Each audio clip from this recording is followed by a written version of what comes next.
कलयुग में क्या है और क्या नहीं है। क्यों भैया? मैया इस कलयुग में क्या नहीं है बताओ, और क्या है? इस कलयुग में क्या है और क्या नहीं है मैया? ओ सेल्फी वाली मैया, हो गई सेल्फी? सुनो, इस कलयुग में क्या नहीं है बताओ? इस कलयुग में क्या नहीं है? सत्यम नास्ति। सत्य बोलने वाले लोग बहुत कम हैं। तपह, तप नहीं है, तपस्या करने वाले लोग नहीं है। सत्यम नास्ति तपह शौचम, शुद्धि का ख्याल रखने वाले लोग नहीं हैं। आप लोग कितने बजे नहाते हैं? क्यों? कितने बजे नहाते हैं आप लोग? पहले खाते हैं कि नहाते हैं? पहले क्या करते हैं ना, कि आजकल तो बिस्तर पे ही पहले चाय और बिस्किट खा लेते हैं, फिर नहाते हैं, फिर ब्रश होता है बिस्किट खा के। क्या खाते हैं आजकल लोग? बिस्किट। ये बिस्किट क्या है? बिस्की किट, बिस्किट। विष मतलब जहर, बिस्किट, जहां विस्की किट हो वही ना बिस्किट है। बिस्कुट जिसमें विष कूट कूट के भरा हो वही ना बिस्कुट है। बिस्कुट क्या है? चलो बताओ, बिस्किट कैसे बनता है? आटा से के मैदा से? बोलो। और जिस पाम ऑयल का प्रयोग होता है बिस्किट बनाने में, वो ऑयल, वो तेल साफ सुथरा हो, देसी घी में बनता होगा आपका बिस्किट। क्यों मैया? तुम्हारे कंपनी वाले दादाजी होंगे, बिस्किट बनाते होंगे देसी घी से तुम्हारे लिए। काय से बनता है? मैदा, ऑयल। कौन सा? अच्छी क्वालिटी का कि घटिया क्वालिटी का?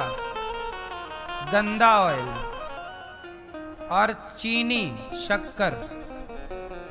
अब ये बताओ, ये तीन चीज मिला के बिस्किट तैयार होता है। और बिस्किट खराब ना हो 1 साल तक पैकेट के अंदर, तो उसमें केमिकल भी मिलाए जाते हैं कि भाई 1 साल तक तो एक्सपायरी डेट कितने महीने की होती है? सालों की नहीं होती बिस्किट। अब बताओ, आपके घर में बनी रोटी 1 साल चलती है? दाल चलती है? तो फैक्ट्री का बिस्किट 1 साल कैसे चलता है? बोलो, केमिकल है या नहीं? तो आप बिस्किट खा रहे हैं, ये विस्की किट है या नहीं? पाम ऑयल और मैदा और शक्कर, ये शरीर के लिए अमृत है या जहर है? जोर से, जोर से। तो विस्की किट हो गई कि नहीं? तीनों विष मिला दिए, विस्की किट हो गई। 3 विष हैं इसके अंदर। मैदा अपने आप में जहर है, और वो भी इतने दिन पुराना मैदा, 6 महीने पुराना, सड़ चुका है। दूसरा, पाम ऑयल उसके अंदर है। पाम ऑयल क्या होता है? पाम ऑयल कैसे बनता है बताओ जरा? पहले ये बताओ, तेल कैसे बनता? पाम ऑयल जिसको कहते हैं, ये सुअर की चर्बी का बनता है। विदेशों में जो तेल प्रयोग होता है, वो तेल कोई सरसों का, मूंगफली का और तिल का तेल थोड़ी होता है। तेल काय का बनता है? मछली का तेल निकलता है, सुअर का तेल निकलता है, भैंसे का तेल निकलता है। इन्हीं के तेल से ना वो काम करते हैं। कहां वहां रखा इतना सारा मूंगफली का तेल बनाएंगे तुम्हारे लिए? क्यों भैया? इतनी मात्रा में मूंगफली होती है कि पूरी दुनिया को तेल पुजा सके? बोलो, इतनी मात्रा में तिल होता है क्या कि पूरी दुनिया को तिल का तेल पुजा सके? इतनी मात्रा में सरसों होता है क्या पूरी दुनिया को बुझा सके? उसका नाम पाम ऑयल क्यों है? फिर तिल का तेल नाम होना चाहिए, मूंगफली तेल नाम होना चाहिए। अभी बताओ, तिरुपति बालाजी के घी में क्या मिलाया था? लड्डुओं में चर्बी वाला घी। देसी घी भी बाजार का चर्बी वाला है और तेल तो चर्बी का है ये। तो ये बिस्किट जिस क्वालिटी के तेल से बनते हैं वह या तो सुअर की उसमें चर्बी है या तो चर्बी का तेल बनता है। एक बात बताओ, जब मुर्दा आदमी जलता है चिता पे तो चमड़ी तेल की तरफ पिघलती कि नहीं? आपका भी तेल बन सकता है, आप तैयार हो तो बनवाऊं।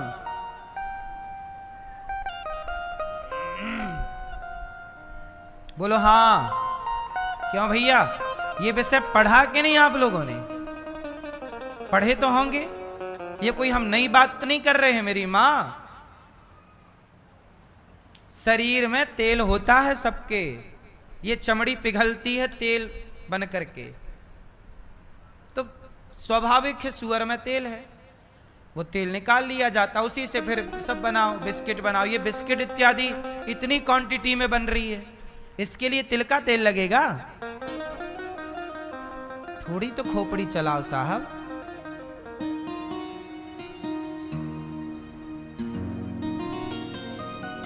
बिस्किट मतलब टोटली विस्की किट। बोलो हाँ। इसमें 3 जहर हैं, मैदा, पाम ऑयल और शक्कर, शुगर। उसमें भी सबसे सस्ती सबसे घटिया शक्कर का प्रयोग होता है, सबसे बेस्ट शक्कर का प्रयोग थोड़ी बिस्किट में होता है। बोलो हाँ। तीनों जहर हैं और आप लोग बढ़िया खाते, सवेरे से चाय बिस्किट खाए, बिना नहाए धोए गधों टाइप के पड़े हैं बिस्तर में, खा रहे हैं। भगवान ने कितना सुंदर जीवन दिया है। सवेरे नहाओ, नहाकर पहले सूर्य भगवान को जल चढ़ाओ, ईश्वर का धन्यवाद दो, प्रभु को प्रणाम करो। भगवान के भजन के साथ दिन की शुरुआत होनी चाहिए, लेकिन आप बस चाय बिस्किट जहर से शुरू करते हो दिन। सही है? बिस्किट खाना सही है? आजकल बच्चे कमजोर काहे हैं? बिस्किट खाते हैं, चॉकलेट खाते हैं, टॉफी खाते हैं, सत्तू नहीं पीते, सतुआ नहीं पीते। आजकल बच्चे चने अंकुरित नहीं खाते, स्प्राउट्स इत्यादि, दालें नहीं खाते अंकुरित करके, बस कुरकुरे, मोमोज, पिज्जा, बर्गर खाओ। तुमने ये सब गलत खान पान कर करके ना हॉस्पिटलों की भीड़ बढ़ा दी। हाँ या ना? तो आपको क्या करना है? शौचम। पहले सवेरे स्नान करना चाहिए। सवेरे जागो, सबसे पहले हाथ का मंथन करो। कराग्रे वसते लक्ष्मी, ये मंत्र पढ़ो। कराग्रे वसते लक्ष्मी, कर मध्य सरस्वती, कर मूले तु गोविंद, प्रभाते कर दर्शनम। कर के अग्रभाग में कराग्रे वसते लक्ष्मी, यहाँ लक्ष्मी का वास होता है, इसलिए तो ऐसे ऐसे किया जाता है तो रुपया का इशारा होता है। यहाँ लक्ष्मी का वास होता है उंगलियों में। ये किसका इशारा है? पैसे का। यह है लक्ष्मी का वास। कराग्रे वसते लक्ष्मी, अग्रभाग उंगलियों में लक्ष्मी का वास होता है। कर मध्य सरस्वती, मध्य भाग में सरस्वती, यहाँ सरस्वती।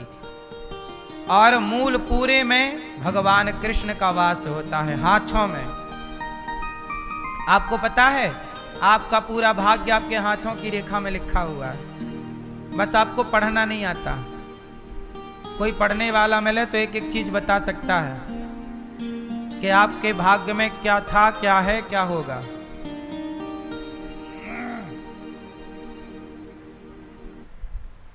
सब कुछ है।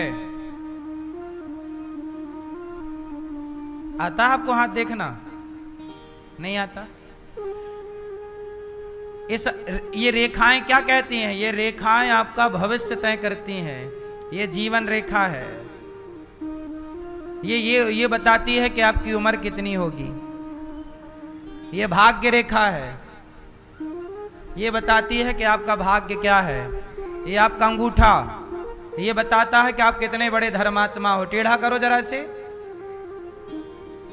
जिसका अंगूठा पीछे की तरफ जितना झुकेगा वो उतना धर्मात्मा है, और कम झुकेगा मतलब कम धर्मात्मा है। सीधा खड़ा है मतलब बिल्कुल पापी टाइप का व्यक्ति है। उसके अंदर दया नहीं है तनिक भी। तनिक भी वो धर्मात्मा नहीं है। तोड़ मत देना साहब।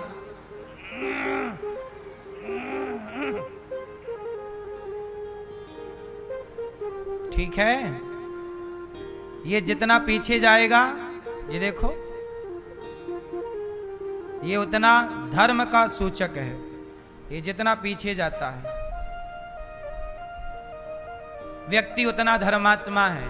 सीधा खड़ा है, पीछे नहीं जा रहा, मतलब इसके जीवन में धर्म कम है, जीरो कह सकते हैं। कुछ लोग क्या करते हैं, रोटी मांगने कोई जाए द्वार पे साधु तो उसे भी भगा देते। सब मतलब भूखा आदमी तुम्हारे द्वार पे आके मांग भैया रोटी दे, तुम मांगा, तुम डंडा मार रहे हो। मतलब क्या है ये? तुम्हारे अंदर तनिक भी धर्म नहीं है कि 2 रोटी तुम दे सको। कुछ लोगों के अगर गैया आती है, गैया रोटी के लिए आती सबके द्वारों पे। अब तो देखो गैया भी आना बंद हो गई। गैया आती तो लोग डंडा मार देते। क्यों मार? तुम्हारे घर में एक रोटी भी नहीं गैया के लिए। इसका मतलब तुम्हारे भीतर धर्म तनिक भी नहीं, दया नहीं है तुम्हारे अंदर। निर्दयी है आदमी। ये हाथ सब कुछ बताता है। तुम्हारा मस्तिष्क कितना चलता है, तुम क्या करोगे आगे, क्या कर पाओगे, क्या नहीं कर पाओगे, सब कुछ लिखा है। पढ़ना आना चाहिए बस।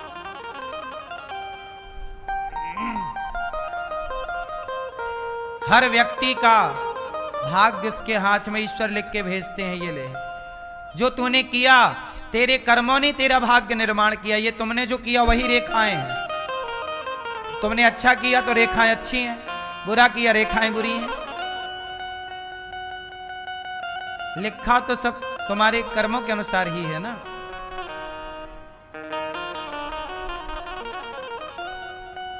इसलिए कहता हूं कि अच्छे कर्म करो, सवेरे जल्दी जागो, चलो थोड़ा स्नान, सवेरे का सूर्योदय का दर्शन किया करो, सवेरे चिड़ियों का चहकना सुनो, देखो, ये प्रकृति का आनंद लो ना। सुबह कितनी सुंदर होती है पता आपको?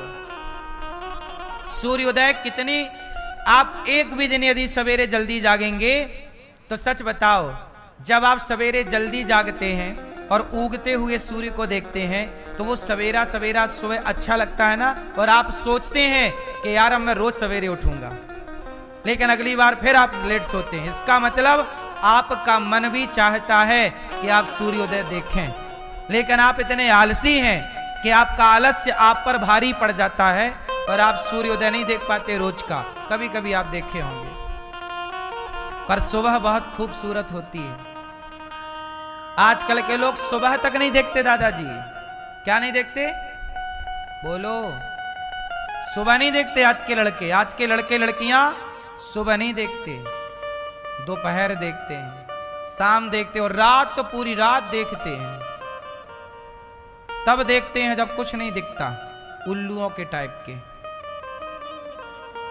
आज का आदमी कैसा उल्लू है? उल्लू भी रात को देखता है, ये भी रात को ही देख रहे हैं। निशाचर, निशा मतलब रात्रि, चर मतलब चरना। आजकल रात भर आदमी चरता है, खाता है, 12 बजे रात के खा रहा है। आप लोग रात को खाते हो? कितनी रात को खाते हो? शादियों में जा जा के 12-12 बजे तक तुम तंदूरी रोटी के पीछे लगे रहते हो। चर रहे हैं पूरी पूरी रात, और घूम घूम के चर रहे हैं। जैसे नहीं वो भैंस चरती है, भैंसा चरता है, घूम घूम के चरता है, बोलो हाँ। आदमी अब कहां रहे, जानवर टाइप के नहीं हो गए, चर रहे, घूम, जबकि भोजन एक जगह पर बैठ के करना चाहिए। आदमियों वाले लक्षण अब कहां रहे, अब तो आदमियों के अंदर जानवरों वाले लक्षण, जानवरों वाले लक्षण। बताओ तुम्हारे दादा परदादा, बाप दादे, दादा नाना दादा, ये बैठ के खाते थे कि चर के खाते थे, चल चल के? बोलो।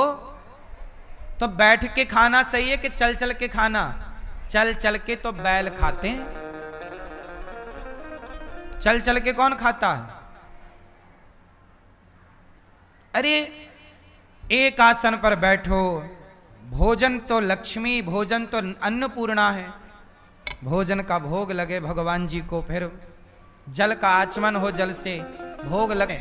यहां वहां पगुरा रहे हैं, खा रहे हैं, ये कोई खाना है साहब? इतना विश्व गुरु रहने वाला भारत, कभी किसी ने नहीं सोचा था कि भारत खाने पीने का भी विज्ञान भूल जाएगा। किसी ने नहीं सोचा था कि इस देश में खाने पीने तक का ज्ञान नष्ट हो जाएगा।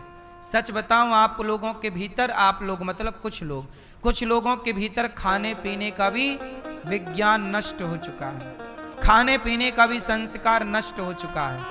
बात सही है कि गलत है? कब खाएं कब ना खाएं, क्या खाएं क्या ना खाएं, कितना खाएं कितना ना खाएं, क्या क्या खाएं क्या क्या ना खाएं, ये विज्ञान है। आयुर्वेद बताता है क्या खाओ क्या ना, ये सब ज्ञान था हमारे पुराने लोगों को, उस विधान से हम लोगों ने खान पान अपना बनाया था। आपको क्या लगता है कि आप ही सब जानते हो? पहले के लोग अनपढ़ गंवार थे, पहले के लोग कम पढ़े लिखे थे, तुमसे ज्यादा जीते थे, स्वस्थ जीते थे। आज तुम जितनी ज्यादा डिग्रियां दिखा रहे हो उतनी बीमार हो, उतनी जल्दी मर रहे हो,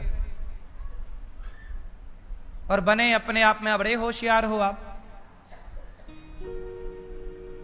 इसलिए पहले क्या करें, पहले जागो, पृथ्वी माता को प्रणाम करो, हे पृथ्वी मां आपका धन्यवाद, और इसके बाद अपना दाहिना पांव सबसे पहले जमीन पर रखो, पृथ्वी मां को प्रणाम करके भगवान का धन्यवाद दो।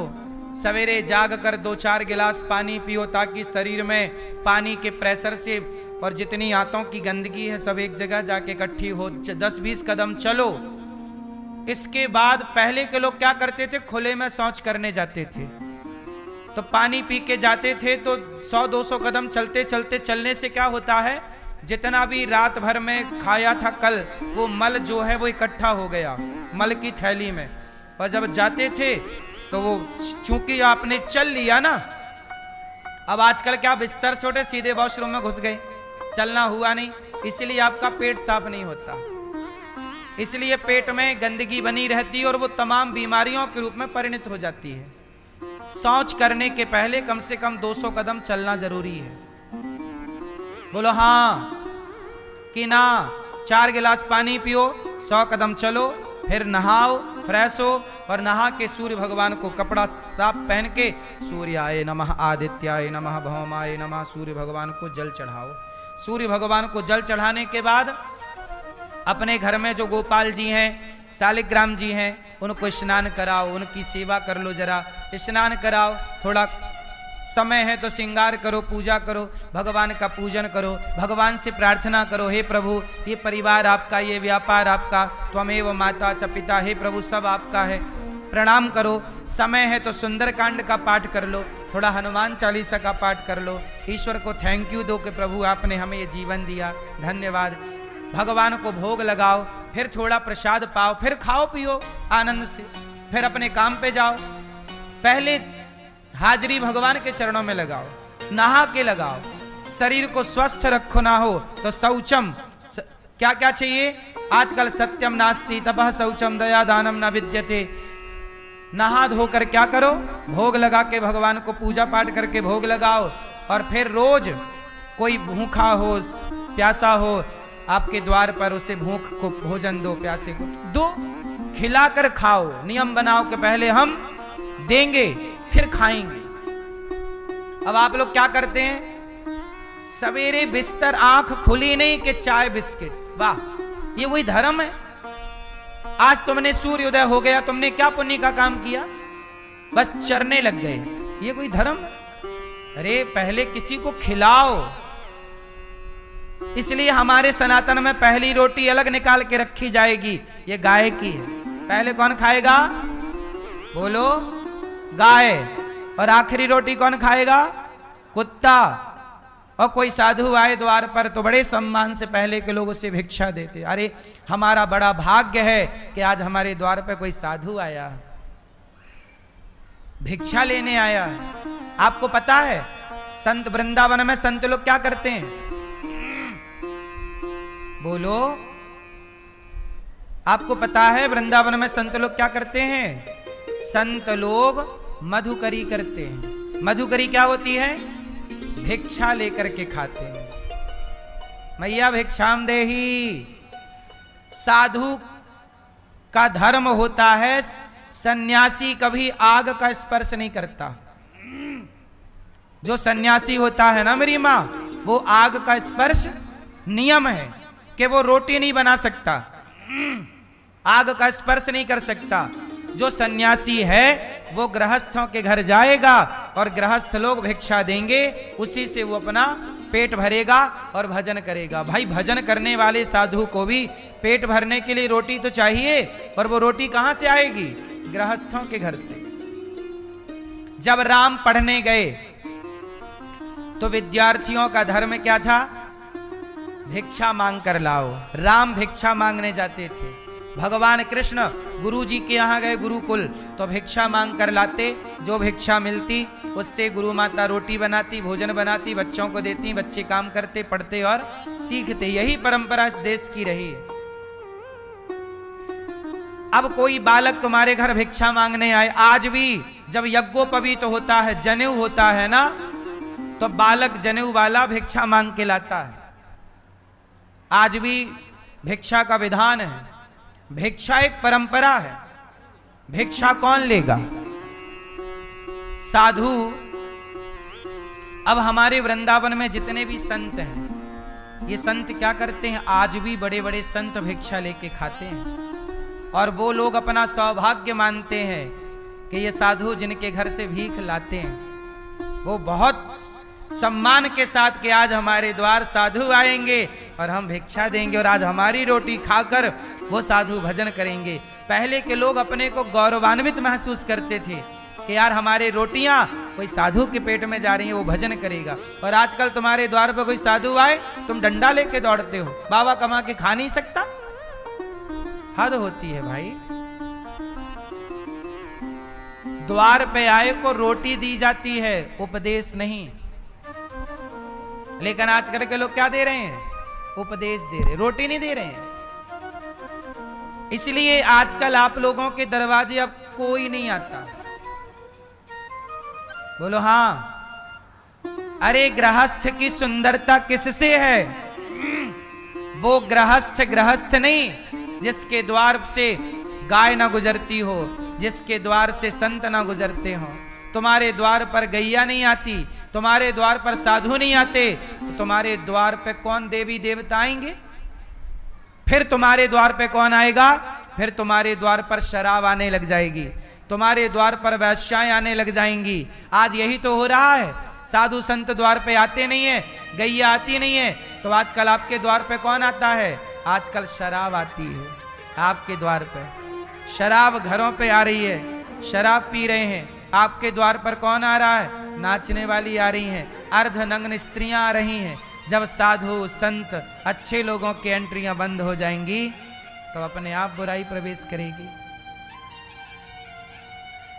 बोलो हाँ कि ना? आपके द्वार पर संत लोग आते हैं? बोलो। रोज आते हैं? कभी कभी आते हैं। पर गौरी गोपाल के द्वार पर रोज हजारों संत भिक्षा लेने आते हैं। और ये दास अनिरुद्ध गृहस्थ है ना, मैं अपने गृहस्थ धर्म का पालन करता हूं। रोज 12 महीने सवेरे 8 बजे घड़ी में सुबह 8 बजते ही गौरी गोपाल में ये संत आकर के लाइन लगाकर खड़े होकर और गौरी गोपाल से दाल चावल सब्जी रोटी खीर पूड़ी लेकर जाते हैं, खाकर भजन करते हैं। ये नित्य की सेवा है 12 महीने। हम गृहस्थ साहब, हम अपने गृहस्थों का गृहस्थ कर्तव्य पालन कर रहे हैं। गृहस्थ की सुंदरता किससे है कि द्वार पर सदा साधु संत आते रहें, अन्नपूर्णा की कृपा बनी रहे, रोटी बने। हे भगवान, केवल हमारे बच्चों के लिए और हमारे लिए ही भोजन ना बने, अपितु साधु संतों के लिए, दीन दुखियों के लिए भी हमारे घर भोजन बनना चाहिए। केवल हम ही अपना पेट ना भरें, पहले पेट भरने से पहले पेट भरें, औरों का खिलाएं फिर खाएं। हे प्रभु, ऐसी कृपा बनाए रखना कि ये हाथ सदा देने के लिए बढ़ते रहें, ये हाथ सदा देने के लिए बढ़ते रहें। देने में घबराओ ना, जब आप देने वाले बनते हैं तो ईश्वर भी देखते हैं और वो भी आपको देते हैं। जब आप नहीं देते तो क्यों देंगे? तो इसलिए आप भी ये साधु संतों की सेवा, गौरी गोपाल में जो संत आते हैं, आप भी भोजन बंटवाएं कि आज हमारी तरफ से भोजन बटेगा। तो नारद जी कहते हैं कि मैं सारे तीर्थों में गया, शांति नहीं मिली। वृंदावन में एक भक्ति कन्या मिल गई। देवी तुम कौन हो? महाराज मैं भक्ति हूँ। ये भक्ति ज्ञान वैराग्य बड़े परेशान थे। तब नारद जी ने भक्ति ज्ञान वैराग्य को भागवत सुनवाई, तो भागवत सुनते ही भक्ति ज्ञान वैराग्य का दुख दूर हो गया। ये भागवत सुनने से भक्ति का दुख दूर हुआ। तो सनकादियों से, सौनकादि ऋषियों से, सनकादियों से पूछा, सौनकादि ऋषियों ने पूछा सनकादि से कि बताइए कोई पापी व्यक्ति भागवत सुने तो क्या वो तर सकता है? बोले हाँ, ये मानवः पाप कृतस्तु सर्वदा सदा दुराचार रता विमार्गाः क्रोधाग्निदग्धः कुटिलाश्च कामिनः सप्ताह यज्ञेन कलौ पुनन्ति ते। कितना भी बड़ा पापी हो, भागवत सुनेगा तर जाएगा। एक धुंधकारी नाम का पापी था। सुनो, एक पापी था, एक पंडित जी थे आत्मदेव, पत्नी का नाम था श्रीमती धुंधली देवी। उनके कोई संतान नहीं थी।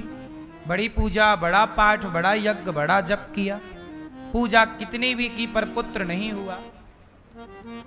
एक दिन की बात है कि आत्मदेव जी घर छोड़ के चले गए। बोले मैं मर जाऊंगा। क्यों? बोले पुत्र नहीं हो रहा। संत जी मिल गए रास्ते में। कथम रोदसी विप्रत्वम काते चिंतावलीयसी, आप क्यों रो रहे हैं? तब कहा ब्राह्मण ने कि महाराज मैं बड़ा दुखी हूं, मेरे कोई पुत्र नहीं है, आप कृपा करो तो पुत्र हो। तब संत ने कहा कि ये फल, वैसे तो देखो पुत्र के लिए रोना नहीं चाहिए, जो है सब सही है, परंतु पुत्र के लिए रोना नहीं चाहिए। मिल जाए तो बड़ी कृपा, ना मिले तो बड़ी कृपा, पर रोने की जरूरत नहीं। संत जी की बात नहीं मानी आत्मदेव जी ने, कहा मुझे तो बेटा चाहिए। तब संत जी ने एक फल दिया, बोले पत्नी को खिलाना, पुत्र होगा। पत्नी ने फल खाया, क्या गाय को खिला दिया धुंधली ने, तो गाय को बच्चा हो गया। नाम रखा गौकर्ण, कान गैया की तरह, शरीर मनुष्य। धुंधली ने अपनी बहन का बेटा पैसों में खरीद लिया। क्या खरीद लिया? बेटे को पैसों में। उसके बहन को बेटा होने वाला था, जय हो, तो बहन को पैसे दे दिए और बेटे को खरीद लिया। अब क्या हुआ कि बेटा खरीद तो लिया, उस बेटे का नाम रखा धुंधकारी। धुंधकारी नाम रखा। धुंधकारी नाम का एक महान व्यक्ति, जो महान उद्दंड है, आता था ये धुंधकारी जैसा पापी प्रकट हो गया। धुंधकारी अपने माँ को सताने लग गया बड़ा होके, बाप को सताने लग गया बड़ा होके, और इतना सताया कि एक दिन तो अपने बाप को डंडे से मारने लग गया। बोले पैसे लाओ। कहां से लाएं पैसा? आत्मदेव जी को खूब रुलाया, पैसे मांगे नहीं मिला, मारा। आत्मदेव जी को लगा कि देखो जिस बेटे के लिए मैं आंसू बहाया, आज वही बेटा मुझे मार रहा है।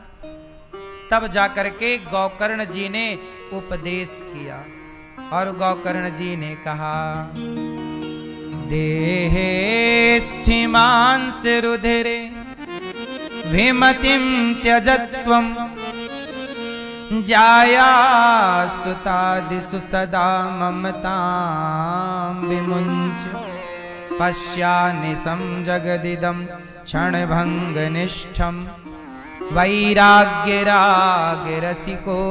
भवभक्तिनिष्ठः। आज गोकर्ण जी ने अपने पिताजी से कहा कि देहे स्थिमांस रुधिरे, पिताजी ये शरीर हाड़ मांस का है। आप कहते हो कि मेरे बेटे ने मुझे मारा। अब ये बताओ कि बेटा थोड़ी मारता है, व्यक्ति का कर्म ही बेटा बन के उसे प्रताड़ित करता है। प्रारब्ध कर्म ही उसकी पत्नी बनकर उसे मारती है। और आपको लगता पत्नी मार रही है, पति मार रहा है? कोई किसी को नहीं मारता। राम न मारे काहू को, पापी नहीं आराम, आप ही से मर जाते हैं कर कर खोटे काम। हर व्यक्ति, यदि आपकी पत्नी आपको मारती है तो घबराने की जरूरत नहीं है। तुमने उसे मारा होगा किसी जन्म में, तो अब इस जन्म में तुम्हें मार के बदला ले रही है, इसलिए चुपचाप पिटो। और पति मार रहा है तो पत्नी, वो तुमने कभी मारा होगा तब वो मार रहा है। को ना काहू को सुख दुख कर दाता, निज कृत कर्म भोग सब भ्राता। इस धरती पर ये याद रख लो कि कोई किसी को सुख नहीं देता और कोई किसी को दुख नहीं देता। हर व्यक्ति अपने किए का सुख या दुख पाता है।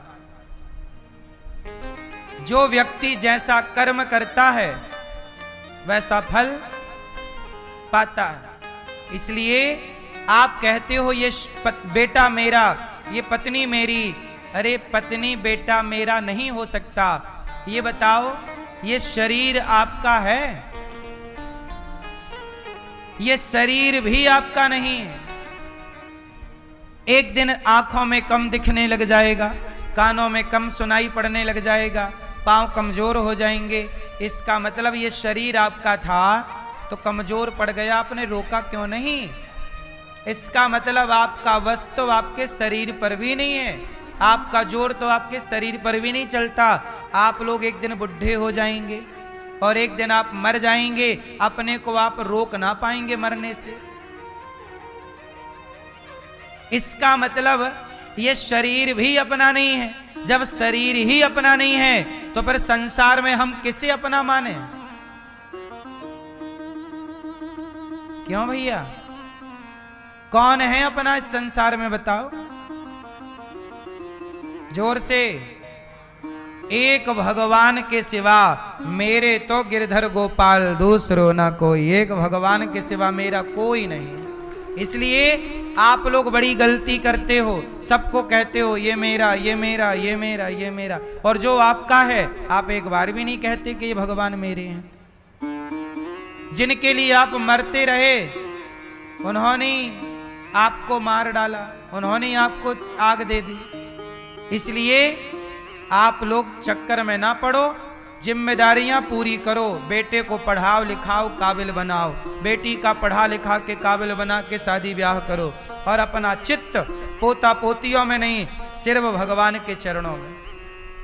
और एक बात याद रखिएगा, जो भगवान के लिए चलता है भगवान उनके लिए चलते हैं। तुम भगवान की शरण में जाओ तो सही, तुम्हारा परिवार, तुम्हारा व्यापार कई गुना बढ़ेगा, निश्चिंत रहना। तुम्हारे बच्चे लंबी आयु वाले होंगे यदि तुम्हारा भगवान से नाता है तो।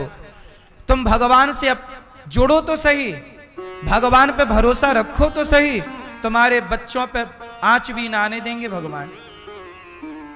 तुम्हारा व्यापार, तुम्हारा परिवार सुरक्षित होगा। तुम अपने को सौंप दो भगवान के चरणों में। बाढ़े पूत पिता के धर्मा, माँ बाप जितने पुण्यात्मा होते हैं, माँ बाप के पुण्य से ही बच्चों का यश कीर्ति बढ़ती है, आयु बढ़ती है। यदि माँ बाप पुण्यात्मा, माँ बाप के पाप से बच्चे मरते हैं। पता है आपको? यदि मृत्यु हो रही है किसी की, तो ये समझिएगा कि वो मरने वाले का खुद का पाप रहा होगा या उसके मां बाप का पाप रहा होगा।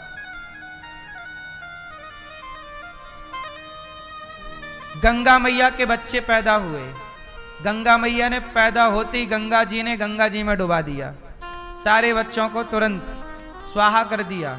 बोलो हाँ, जो एक बच गए वही भीष्म पितामह कहलाए। तो अब कोई कहे कैसी मां है, पैदा करते ही मार डालती है। मार नहीं डाला, उन बच्चों ने पिछले जन्म में श्राप के कारण वो मनुष्य बने। उन्होंने कहा था कि हम तो केवल श्राप पूरा करने जा रहे हैं, हमें वापस तुरंत भेज दीजिएगा। तो कोई बच्चा जन्म लेते ही भगवान के घर चला गया, मतलब वो तो केवल देखो मनुष्य शरीर को पाना उसके भाग्य में था, पाया और तुरंत वापसी चला गया, मोक्ष पा लिया, उसने मुक्ति पा ली। जो दोष था वो समाप्त कर लिया। दोष तो है ना मेरी माँ, भोगना पड़ता। इसलिए कहता हूं माँ बाप इसलिए कहता हूं बच्चों के नाम से पुण्य करो, बच्चों के नाम से अन्नदान करो, बच्चों के नाम से पुण्य का कार्य करो। आप लोग बच्चों का जन्मदिन मनाते हो, हैप्पी बर्थडे टू यू, क्या करते हो? केक मंगा के बढ़िया काट पीट के बम हो जाता है। आप औरों को बुलाते हो, जिनके पेट भरे हैं आप उनको बुला के पार्टी देते हो। आज मेरे बेटे का जन्मदिन पार्टी। अरे पार्टी उन्हें क्या देना जो ऑलरेडी रईस हैं, खा पी रहे हैं। पार्टी देना है तो उन झोपड़पट्टी में फुटपाथ पर सोने वालों को एक पार्टी दे दो ना, कि आज उनको आप भोजन कराएंगे। तो जब आप उनको भोजन कराएंगे तो बताओ उन गरीब की दुआएं आपके बच्चों को मिलेंगी कि नहीं? बोलो हाँ मैया, बोलो मेरी मां, मिलेंगी कि नहीं दुआएं?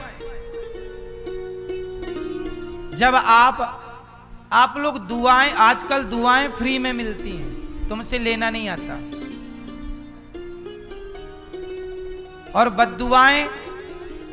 बद्दुआएं भी मिलती, लेकिन आप लोग बद्दुआएं लेते हैं, दुआएं नहीं लेते। आप ऐसा करो, जो बूढ़ा दिखे, जो संत दिखे, सबको प्रणाम करना। बाबा जी, संत जी की चरणों में प्रणाम, साधु जी आशीर्वाद तुम्हें फ्री में देंगे, कोई पैसा ना लेंगे। दुआएं फ्री में मिल रही हैं। तुम बाप को प्रणाम करो, बाप आशीर्वाद देगा। माँ को प्रणाम करो, फूफा को प्रणाम करो, सबको प्रणाम करो, सब आशीर्वाद देंगे फ्री में। बोलो हाँ। लेकिन फ्री का आशीर्वाद कोई नहीं लेता आजकल। आपके बेटे का जन्मदिन कैसे मनाना चाहिए? गौरी गोपाल आश्रम में वृद्ध माताएं रहती हैं। आप अपने बच्चों को लेके आओ और यहां जन्मदिन मनाओ कि वृद्ध माताओं के साथ जब उनके अपने बच्चों ने रोटी नहीं दी तो आप अपने बच्चे से वृद्ध माओ को रोटी दिलवाओ, अपने हाथ से बंटवाओ, तब माओ की दुआएं ना आपको प्राप्त होंगी और आपके बच्चे की आयु बढ़ेगी। तो माताओं के साथ जन्मदिन मनाओ। आप लोग अमीरों को तो पार्टी दे देते हैं, कौन सी बड़ी बात है। जिनका पेट भरा था उन्हें आपने बुलाया और उन्हें खिला दिया। जो रोज चकाचक रबड़ी खा रहे हैं आप उन्हें खिला रहे हैं। अरे भोजन की जरूरत उन्हें है जो भूखे हैं, उन्हें नहीं है जिनका पेट ऑलरेडी भरा है। सही है कि गलत है? इसलिए गौरी गोपाल आश्रम आओ, माताओं का आशीर्वाद बच्चों को दिलाओ। यहां हजारों संत भोजन करते हैं गौरी गोपाल में। आप बच्चों का जन्मदिन आओ, शादी की सालगिरह में आओ और बेटी के जन्मदिन में आओ और संतों को देखो, भोजन रोटी बंटवाओ बच्चे के हाथ से, संतों की दुआएं मिलेंगी। भोजन करेंगे तुम्हारे बेटे के नाम से, भजन करेंगे, आशीर्वाद मिलेगा। ये संत लोग बेचारे भजन करने वाले रोटी के लिए लाइन में लगते हैं, उनका धर्म है भिक्षा मांग के पेट भरना। क्या तुम्हारा धर्म नहीं है कि उनको भोजन दो?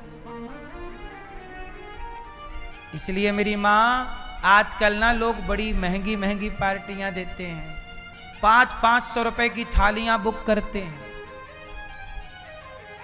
1000-1000 रुपए की थाली बुक करते हैं और उन्हें खवाते हैं जो उस थाली में बहुत सारा छोड़ देते हैं, और जिन्हें जरूरत है उन्हें मांगने से भी नहीं देते। तो दुआएं कहां पाई? दुआएं भूखों की मिलती है साहब, दुआएं भी सब नहीं दे सकते, याद रखिएगा। दुआ सब दे सकते हैं, दुआ कौन दे सकता है? अब सोचो, जिस मां को उसके बेटे ने घर से निकाल दिया हो, अब उस मां को जिसके सिर पर छत नहीं, खाने के रोटी की व्यवस्था नहीं, पहनने को कपड़े की व्यवस्था नहीं, बेटे ने निकाल दिया, बहू ने निकाल दिया, परिवार ने किसी ने स्वीकार नहीं किया, अब वो बूढ़ी मां कैसे खाएगी, कहां रहेगी? अब वो बेसहारा मां को जो सहारा देगा उसे दुआ मिलेगी कि नहीं? इसलिए ये गौरी गोपाल में, वृंदावन में, यहां ये दास अनिरुद्ध के पास माताएं आती हैं, मैं सम्मान के साथ उनको रखता हूं, यहां पांव दबाकर सेवा करता हूं कि नहीं बेटों की याद ना है। ये दुआएं हैं मेरी मां। इन बेसहारा माओ के आंसू आप भी पहुंचे। ये मां टीवी पे देख रही हो आप, ये क्यों रो रही हैं जानते हो?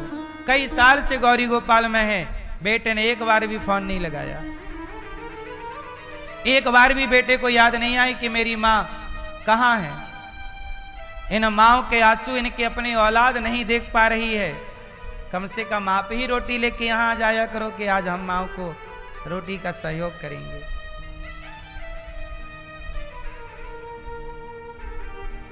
हम लोगों का पेट तो 50 रुपया वाली थाली से भर जाता है, क्यों? 500 रुपए की थाली की हम लोगों को जरूरत नहीं है। दाल चावल सब्जी रोटी बहुत है। 50 रुपए से पेट भर जाएगा हमारी माओ का। इसलिए अच्छे काम करना सीखो, पैसे का सदुपयोग करना सीखो। अपने बच्चों को लेके गौरी गोपाल गुरुकुल है, हमारे पास 150 बच्चे पढ़ते हैं, हम उन बच्चों को पढ़ाते हैं, उनको रहना खाना पढ़ना लिखना यहाँ फ्री देते हैं गुरुकुल में। क्यों? आप अपने बच्चों का जन्मदिन आओ, यहाँ पर बहुत सारे बच्चे हमारे पास ऐसे हैं जो अनाथ हैं, जिनके माँ बाप नहीं है। माँ बाप नहीं होने कौन पढ़ाएगा? आजकल कौन किसके बच्चे को पढ़ा रहा है? लेकिन ये दास अनिरुद्ध ऐसे जरूरतमंद 150 बच्चों को पढ़ा रहा है, उनके रहने खाने का सारा खर्च उठा रहा है। तो क्या आपका धर्म नहीं है कि आप इस कार्य से जुड़ें? यही तो मानवता है कि आप नहीं कर सकते तो जो कर रहा है उसका साथ दीजिए, यही तो करना है, यही तो। इसलिए आप गौरी गोपाल गुरुकुल में जो बच्चे पढ़ते हैं, इन बच्चों की पढ़ाई लिखाई में आप भी सहयोगी बने और आप भी इन बच्चों को भोजन बंटवाएं कि आप भी आज बच्चों का भोजन बंटवाएंगे। आज आपकी ओर से बच्चों को भोजन मिलेगा, आज आपकी तरफ से बच्चों को नाश्ता मिलेगा, आपकी तरफ से बच्चों को भरपेट भोजन मिलेगा। अच्छे काम देर नहीं लगाने चाहिए, अच्छे काम में अच्छे काम जल्दी कर लो। अजामिल जैसा धुंधकारी जैसा पापी अपने बाप को मारता है। गौकर्ण जी समझाए, पिताजी शरीर भी अपना नहीं है तो बेटा क्या अपना होगा। एक काम करो, सेवा कथा रसमहो नितराम पिबत्वम। आप सेवा करिए और भगवान की कथा सुनिए और अपना जीवन संवारिए, बेटे के चक्कर में ना पड़िए। आत्मदेव जी ने ऐसे ही किया पुत्र के उपदेश से। धुंधकारी ने अपनी मां को मारा, मां कुएं में कूद कर मर गई। 5 वैश्याओं को घर में ले आया धुंधकारी। 5 वैश्याओं ने जलते अंगार धुंधकारी के मुंह पे दे दिए और गला दबाया, मार डाला। धुंधकारी मरा, चूंकि माँ बाप को सताया, मरा तो प्रेत बन गया। क्या बना धुंधकारी? प्रेत बना। जब प्रेत बना तब गोकर्ण जी ने भागवत सुनवाई, और भागवत सुनी तब धुंधकारी उस प्रेत योनि से मुक्त होकर भगवान के धाम को गया। सोचिए, जो व्यक्ति प्रेत तक बन जाते हैं, ऐसे प्रेतात्माओं का भी उद्धार भागवत जी से हो जाता है। इसका उदाहरण धुंधकारी है। इसलिए कहता हूं कि अपने जीते जी भागवत सुन लो, अपने माँ बाप के लिए भागवत सुनवाओ। किसी कारण अकारण किसी का मोक्ष ना हुआ हो तो भागवत के द्वारा ही सदगति संभव है। इस कली काल में कोई दूसरा उपाय नहीं है। इसलिए ना भागवत सुनाई गई धुंधकारी को, इसलिए भागवत सुनना चाहिए ताकि प्रेत योनि से भी मुक्ति प्राप्त हो। अपने माँ बाप को भागवत जीते जी सुनवाओ। जीते जी नहीं सुनवा पाए तो अपने माँ बाप के नाम से भागवत जी कराओ। अभी 11 तारीख को पोथी पाठ बैठेंगे भागवत जी की। आप भी अपने पितरों के लिए, दादा दादी, माँ बाप के नाम से भागवत जी का अनुष्ठान करा सकते हैं। कोई भी आपके परिवारी जन हो, आप उनके लिए करा सकते हैं। धुंधकारी को गोकर्ण जी ने भागवत सुनाई, उद्धार हुआ। दूसरी बार भागवत जी सुनाई, हर प्राणी का, हर जीव का कल्याण हुआ। भगवान ने गोकर्ण जी को हृदय से लगाया। भगवान उनसे बहुत प्रेम करते हैं जो भगवान के भक्तों को भगवान से जोड़ देते हैं। जैसे कोई शराबी है और मैं उस शराबी को कथा सुना सुना के, शराब छोड़ा के और भक्ति के रास्ते पर ले आऊं और वो राम राम जप के अपना कल्याण करेगा, तो बताओ उसको भगवान की प्राप्ति होगी तो मुझे भी पुण्य मिलेगा कि नहीं? क्योंकि मैंने उसे कुमार्ग से निकाला है।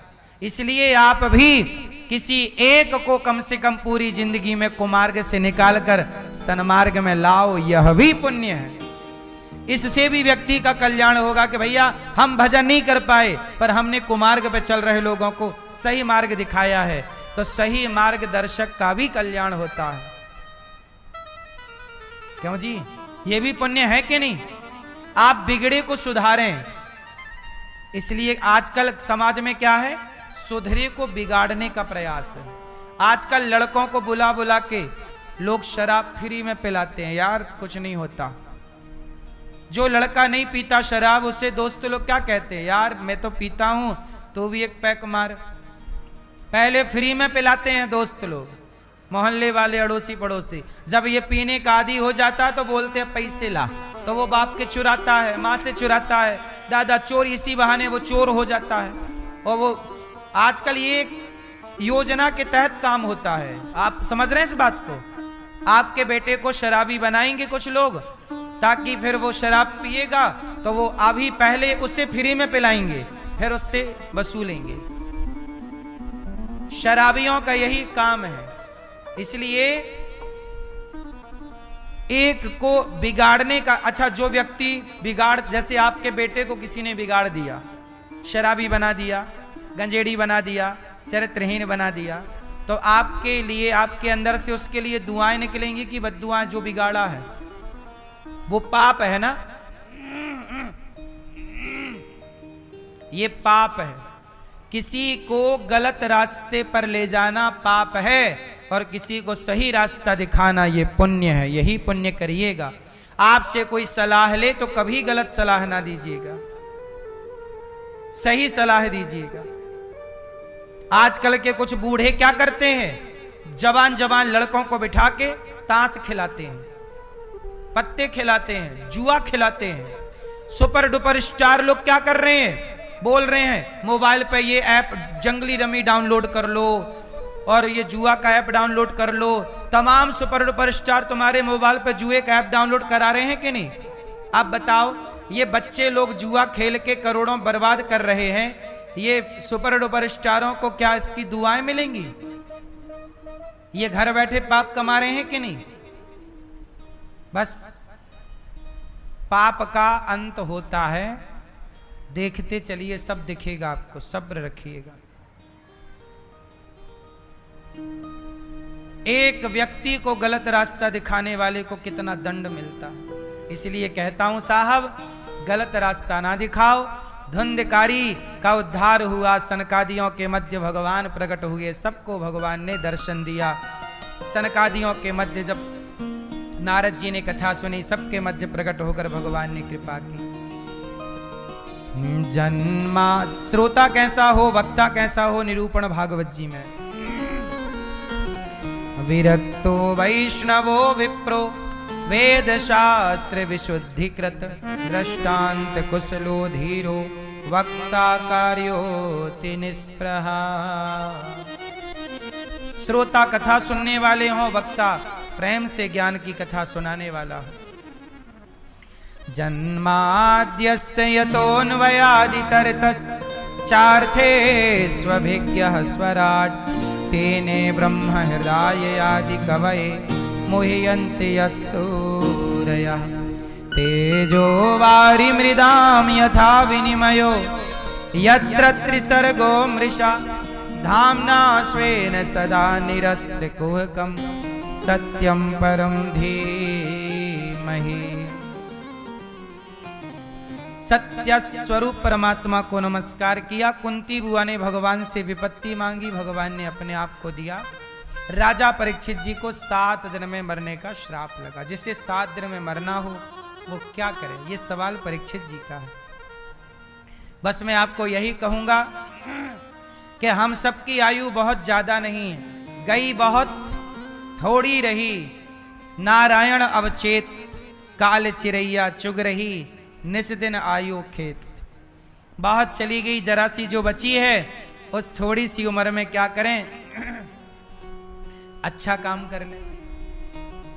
इसलिए आप लोगों से मेरी प्रार्थना है कि आप भी अपने माँ बाप की सेवा करिए, अपने माँ बाप को वृद्धाश्रम ना भेजिए। आजकल बहुएं, कुछ बहुएं अपने सास की सेवा नहीं करना चाहती, कुछ बहुएं ससुर की सेवा नहीं करना चाहती, तो फिर आपका बेटा आपकी सेवा क्यों करेगा? जैसे को तैसे ही तो मिलेगा ना। मेरी माँ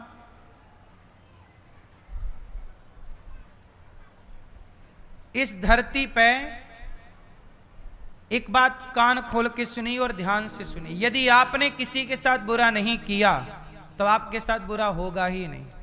यदि आपके साथ बुरा हो रहा है तो समझिए कि आपने बुरा किया होगा, आज नहीं तो कल। कई बार हम लोग बुरा करके भूल जाते हैं और हमें लगता हमने तो बुरा किया ही नहीं, हमें ये क्यों मिल रहा। नहीं, तुम भूले हो, विधाता नहीं भूला। इसलिए कहता हूं बुरे काम छोड़ दो, भले काम करो। गौरी गोपाल आश्रम आए हो तो गौरी गोपाल आश्रम में आपने यहां देखा होगा कि यहां भलाई ही भलाई होती है। यहां बुरे काम हो रहे हैं कि अच्छे काम हो रहे हैं? क्या हो रहा है? अच्छे काम। क्या अच्छा हो रहा है? यहां पर वृद्ध माओ की सेवा हो रही है, ये अच्छा काम है। उन माओ की सेवा जिन माओ के अपनों ने सहयोग नहीं किया, सेवा नहीं की, उन माओ की सेवा यहां हो रही है। संतों को भोजन मिल रहा है। आपसे भी मेरी विनती है कि आप भी वृद्ध माओ का बेटा जरूर बने, बेटी जरूर बने। ये माएँ हैं, जिस माँ ने अपने बेटे को पढ़ाया लिखाया योग्य बनाया, जिस माँ ने अपने बेटे को चलना सिखाया उंगली पकड़कर, आज वही बेटा माँ को घर के बाहर का रास्ता दिखा दिया कि नहीं? मैया कहाँ से आई हो मेरी माँ? छत्तीसगढ़, दल्ली राजरा। छत्तीसगढ़। कौन कौन है मैया आपके घर में? 2 बेटा है, बहू है। 2 बेटा हैं? तो बेटा है आपका, फिर भी आपको यहाँ क्यों आना पड़ा? हम लोग नहीं रखी, निकाल दिया। क्या बोला बेटा?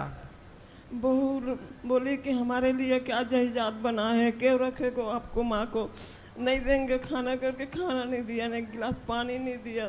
बेटा पानी भी नहीं देता, खाना भी नहीं देता? नहीं दिया, सामने में धक्के मार के निकाल दिया। कुछ नहीं, धक्के मार के निकाल दिया बेटे ने। बेटे ने बोला कि तुमने हमारे लिए कितनी दौलत जोड़ी है।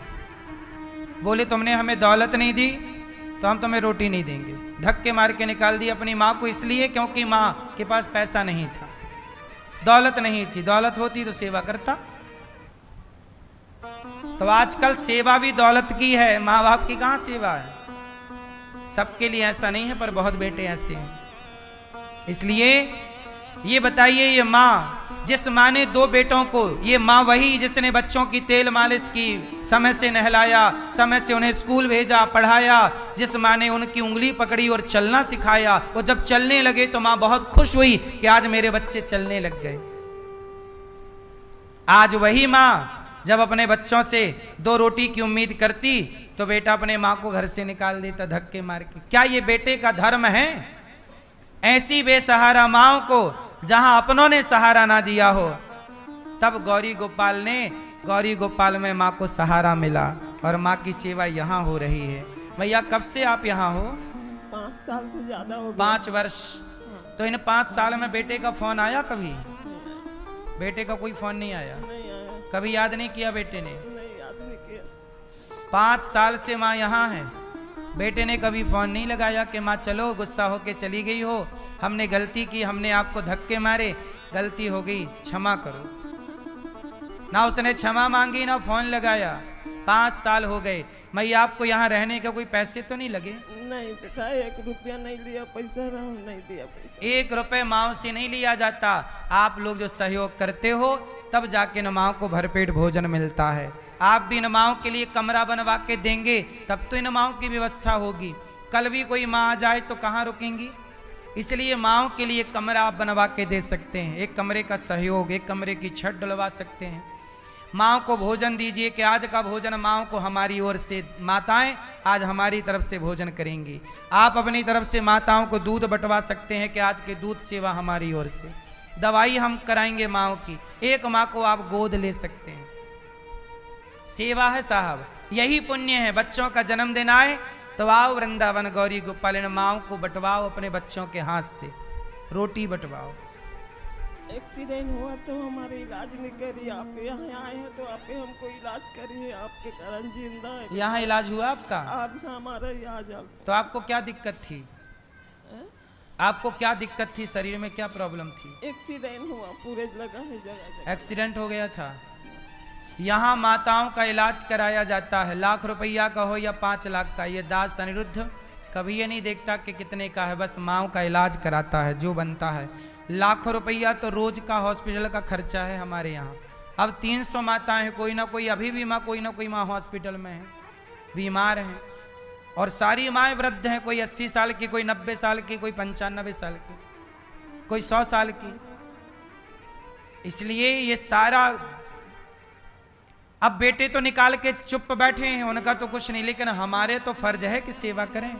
इसलिए कहता हूं ये इंसानियत की सेवा है, ये मानव जाति की सेवा।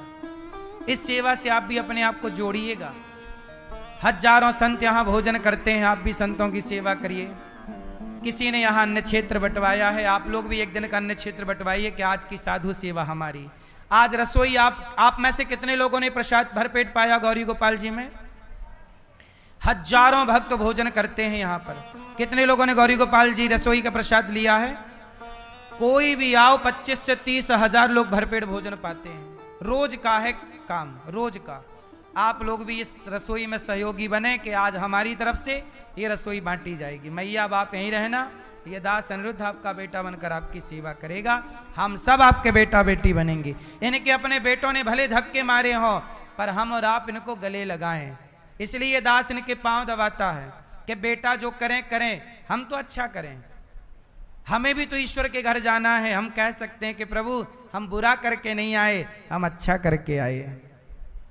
आप भी इन माओं की रोटी के लिए जरूर सोचिएगा। आओ, कुछ भक्तों ने गौदान दिया, कुछ भक्तों ने संतों की सेवा की। आओ, नाम सुनते हैं ऐसे दानवीर महापुरुषों का जिन्होंने अपने धन को धर्म से जोड़ा है। मेरा मन है कि एक स्कूल बनाऊं, कक्षा 1 से लेकर 12वीं तक, CBSE बोर्ड, जहां शिक्षा के साथ बच्चों को संस्कार भी प्राप्त हो। इस देश में अच्छी शिक्षा की जरूरत है। एक स्कूल बनाने की आवश्यकता है, पर तब बनेगा जब आप सबका सहयोग होगा। एक स्कूल की जरूरत है नहीं इस देश को ऐसा जो से आजकल के बच्चे शिक्षित तो हैं, संस्कारी नहीं। हम चाहते हैं जहां शिक्षित भी हों और संस्कारी। इसकी शुरुआत हम और आप करें। एक अच्छे स्कूल का निर्माण करें और समाज को बताएं कैसी भी शिक्षा हो सकती है। उसके लिए मैं प्रयास कर रहा हूं। आप सबका आशीर्वाद सहयोग रहा तो एक स्कूल बनेगा। उस स्कूल के निर्माण में भी आप सहयोगी बने। बोलिए गौरी गोपाल भगवान की जय, सदगुरुदेव भगवान की जय। बड़ी सुंदर सुंदर आप सभी लोग कथा का रसास्वादन कर रहे थे। अभी आपने देखा मैया जी को उनके ही पुत्र उन्हें भोजन प्रसादी नहीं देते हैं। क्षण भंगुर जीवन की कणिका, कली प्राति को जाने खिली न खिली। अभी आपका इतना सुंदर सा जीवन है, इस जीवन में आप अपने दान के हाथ पुण्य कर लें। जितना भी अभी आप अपने नाम से पुण्य कमाना चाहते हैं तो आप अभी भी कमा सकते हैं। यहाँ पर नित्य निरंतर पूज्य महाराज श्री द्वारा सेवा प्रकल्प चलाए जा रहे हैं। सेवा कहना तो आसान है, लेकिन करना बहुत ही कठिन है। उसके विपरीत है कह देना और करना। लेकिन पूज्य महाराज श्री कहते हैं और करते भी हैं और करके दिखा भी रहे हैं आप सभी लोगों को।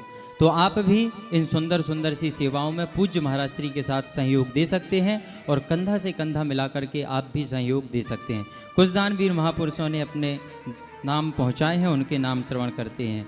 स्वर्गीय श्रीमती शोभा किशोरी लाल जी नागपुर महाराष्ट्र से हैं और आप संपूर्ण सेवाओं के लिए 2.5 लाख रुपए की सहयोग राशि दे रहे हैं। बहुत बहुत धन्यवाद, बहुत बहुत साधुवाद।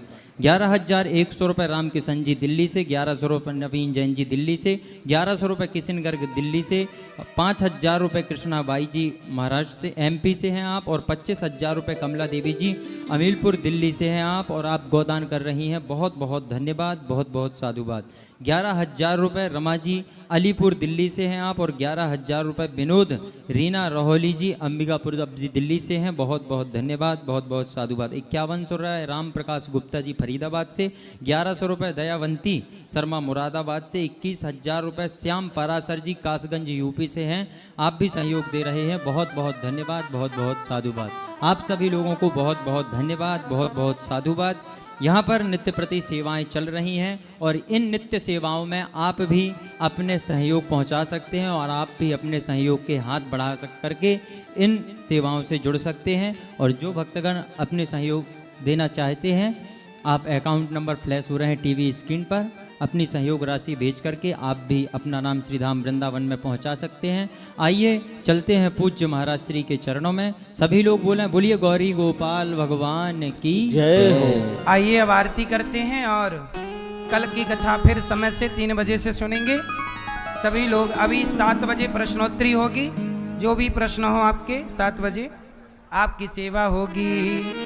प्रश्नोत्तरी के द्वारा श्रीमन्नारायण चरणं शरणं प्रपद्ये श्रीमते नारायणाय नमः। हरि ओम मम चंद्रमा मनसोर्जातश्चक्षुः सूर्यो जायत श्रोत्रादपायस्य प्राणस्य मुखादग्निराजायत।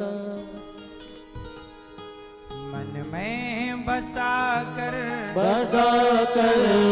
तेरी मूर्ति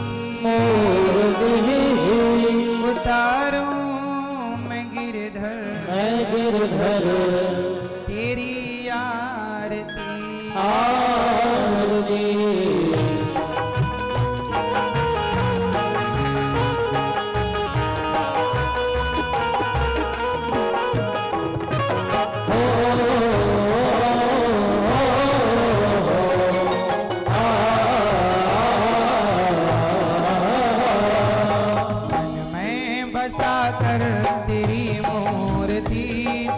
उतारूं मैं गिरधर तेरी आरती। मन में बसा कर तेरी मूर्ति उतारूं मैं गिरधर तेरी आरती। मन में बसा कर तेरी मूर्ति उतारूं मैं गिरधर तेरी आरती।